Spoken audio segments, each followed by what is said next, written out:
अस्सलाम वालेकुम। मेरा नाम है doctor Nazish Anwar. I am a consultant physiotherapist right now at BeWell hospital. I have done my bachelor's in physiotherapy from Margla Institute of Health Sciences and my MPhil in post-professional doctor of physical therapy, gold medalist from Rifa International University. Currently, I am a head of department in Islamabad Federal College of Doctor of Physiotherapy program. Physiotherapy is basically a healthcare profession. Allied health sciences की हमारे पास एक branch है जिसमें हम patients की quality of life को improve करते हैं, मोबिलिटी, उनके फंक्शन को इम्प्रूव करते हैं। जो लोग नॉन सर्जिकल ट्रीटमेंट की तरफ जाना चाहते हैं और उनके पास ऑप्शन होता है लाइक फ्रोज़न शोल्डर, शैटिका, उसमें उन्हें हम हेल्प आउट कर रहे होते हैं।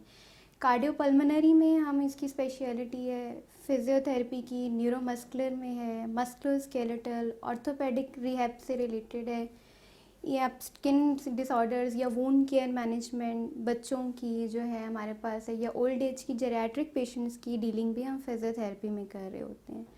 इसके अलावा हम आउट पेशेंट्स या इंडोर पेशेंट्स भी हम लोग कर रहे होते हैं। तो इन सारी स्पेशलिटीज़ का हमारे पास फिज़ियोथेरेपी में रोल है। Physiotherapy takes time for healing and improvement, like 2 days 3 days maximum 1 to 4 weeks. like in a stroke patient, एक हमारे पास स्ट्रोक में या फालिज का पेशेंट हमारे पास आता है तो फिज़ियोथेरेपी में हमारे पास 1 मंथ पे लग जाता है, लेकिन हम उसकी क्वालिटी ऑफ लाइफ को इम्प्रूव करते हैं कि जो साइड उसकी जो है अफेक्ट हुई है या वहाँ पे उसकी कोई इम्पेयरमेंट्स आ रही हैं उसको हम ठीक कर सकें। लाइक उसका मसल डैमेज है, नर्व उसकी कहीं पे जो है वो ब्लॉक हो रही है, उस एरियाज़ को जो है हम ट्रीट कर रहे होते हैं। और ये आगे जाके उसकी लाइफ को या उसकी जो प्रोग्नोसिस है कि आगे जाके वो किस तरह सरवाइव करेगा, हम उसको जो है वो चीज़ों को इम्प्रूव करने की कोशिश करते हैं। राइट नाउ इन पाकिस्तान जो कॉमन केसेस हम लोगों को पाकिस्तान में या डील करने पड़ते हैं फिज़ियोथेरेपी प्रोफेशन में अपने, बहुत ज़्यादा जो कॉमन है नेक पेन है, आपकी जो है एर्गोनॉमिक्स ठीक नहीं है उस वजह से नेक प्रॉब्लम है, शियाटिका है, फ्रोज़न शोल्डर बहुत ज़्यादा है। लेकिन अगर हम स्पोर्ट्स साइड पे जाएं तो मसल इंजरी जो है या टिश्यू रप्चर जो है, इस एरियाज़ की हमारे पास केसेस जो हैं वो ज़्यादा आते हैं।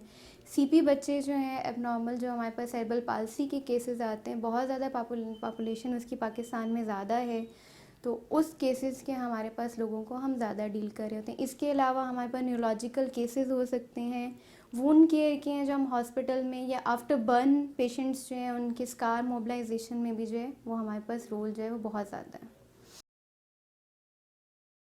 फिज़ियोथेरेपिस्ट के पास लाइक नॉर्मल पर्सन हमारे पास आता है तो उसमें भी हम हेल्प आउट करते हैं कि वो अपनी क्वालिटी ऑफ लाइफ को जो है वो मज़ीद इम्प्रूव कर सकता है। लाइक उसकी कहीं मसल वीकनेस है तो हम उसे स्ट्रेंथनिंग एक्सरसाइज करा सकते हैं, टोन अप एक्सरसाइज करा सकते हैं, ताकि वो अपने मसल्स को या अपनी बॉडी को ज़्यादा अच्छे से जो है वो मेनटेन रख सकें।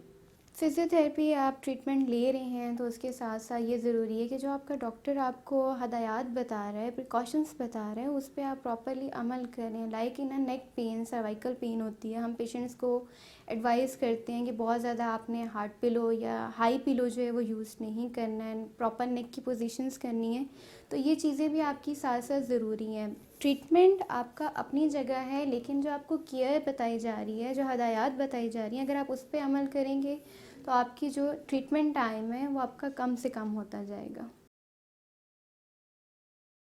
फिज़ियोथेरेपी में हमारे पास सिर्फ ये नहीं है कि हम सिर्फ एक्सरसाइज ही पेशेंट्स को कराते हैं, क्वालिटी ऑफ लाइफ इम्प्रूव करने के लिए साथ साथ हमारे पास ये भी है कि डिफरेंट मोडालिटीज़ इसमें यूज़ करते हैं इलेक्ट्रोथेरेपी से related, like TENS, ultrasound therapy, trigger points के लिए हम ड्राई नीडलिंग थेरेपी या ट्रिगर पॉइंट्स इंजेक्शंस भी लगाते हैं। साथ साथ जिम प्रॉपर हमारे पास थेरेपी होती है, हाइड्रोथेरेपी इसमें हम साथ यूज़ करते हैं, इक्वेटिक थेरेपी यूज़ कर रहे होते हैं हमारे इसमें साथ साथ, या हम लोग के टेपिंग या जो काइनेसोलॉजिकल टेपिंग है, जो एथलीट्स से हमारे पास रिलेटेड इंजरीज आती हैं स्पोर्ट्स में, उसको ठीक करने के लिए हम इसे यूज़ करते हैं। सिर्फ इसमें ये नहीं है कि आप सिर्फ एक्सरसाइज पे ही रहते हैं। जो लोग बहुत ज़्यादा वर्क करते हैं, कंप्यूटर वर्क है या ऑफिस वर्क है, उन लोगों के लिए मेरे पास सिर्फ एक ही एडवाइस है कि काइंडली आप लोग अपने पोस्चर की करेक्शन खुद देखें। आपका जो टेबल है या आपकी सिटिंग अरेंजमेंट ऐसी होनी चाहिए कि आप लैपटॉप अगर यूज़ कर रहे हैं तो आपका आई कांटेक्ट बिल्कुल उसके बराबर पे होना चाहिए। आप बहुत ज़्यादा आगे झुक के रहेंगे, गर्दन को झुका के रखेंगे तो उससे आपके नेक प्रॉब्लम्स जो हैं वो ज़्यादा बढ़ जाएंगे,